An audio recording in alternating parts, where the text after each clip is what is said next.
It's great to have all of you here today. I'm very excited. I've never been here before. And this is an important new initiative in education, in management education. And I'm very proud that I've known Jose Salibi for many years, and some of your faculty for many years. I've been associated with HSM for a long, long time. Too long, I guess. But it just seems like yesterday.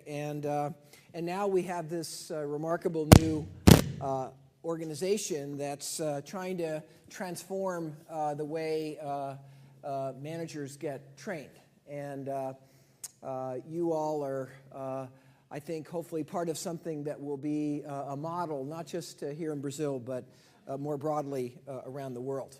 Fine. Professor Porter, e a mudança passou a ser maior. I'm asking in Portuguese? Okay. A mudança passou a ser maior e o desafio que o senhor colocou na sua palestra também é muito grande. Eu me lembro que em 1991, o senhor escreveu um artigo para o Strategic Management Journal sobre os problemas da estratégia, que o problema transversal de quem é melhor, por que é melhor, estava respondido pela sua contribuição. E que o problema longitudinal de como construir uma melhor estratégia, como construir uma melhor empresa, ainda não estava respondido.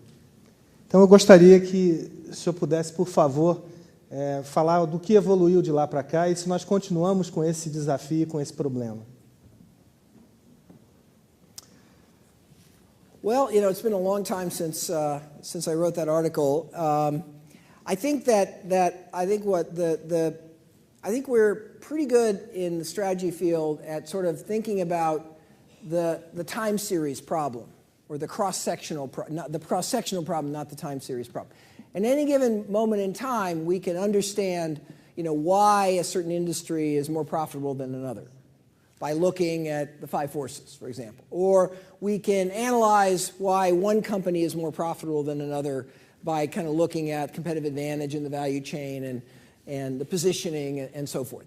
The question that I think remains a big question is the dynamic problem, the time series problem. So how did this end up the way it did? You know, how do industries evolve? How do companies discover a unique position? And I think I think we're starting to get some more insight into this longitudinal or time series problem. And I think that what we come to understand is that there's certain opportunities that are emerging all the time. There's new needs, there's new customers, there's new technological possibilities, and the companies that end up doing well are the companies that perceive how to take advantage of those, and earlier than others. And then the question is, well, why do some companies perceive the opportunity better than others? And sometimes it's just luck. And sometimes it's history. It's you know, it's the company. Somebody in the company, a senior executive, had an experience that brought something to their mind because of the experience they had that other people really haven't seen. So I think we're learning a little bit about the origins of strategy, the origins of competitive advantage. But I guess what I'm saying today with this lecture is we now have a whole new game.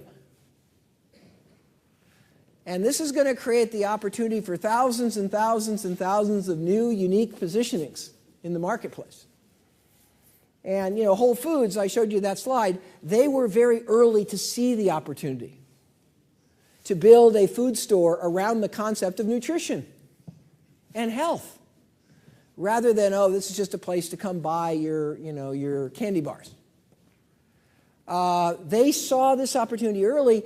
They were widely criticized for being sort of, I'll use an American slang, flaky, sort of wacky.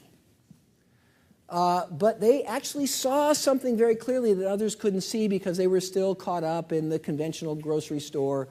And it had to do with sort of some personal here's history and chemistry they had. So I think this is still a very, very hard question. We don't have a structured theory. The act of creating a strategy is ultimately an act of innovation. It's seeing something that nobody's seen before. You can put some structure behind it. What we know is that most innovation grows out of perceiving opportunities that didn't exist before that all of a sudden are available today. But how you actually do that is still sort of mysterious. And I don't think the strategy field itself has got the answer. Maybe, there's a lot of new work on innovation. There's a lot of new work on design thinking. That work may be able to give us more structure, but I think it's, Professor, it's still, it's still a puzzle. But I do think this area that we're talking about today is one of those moments where there's going to be lots of new strategies. Lots of new strategies.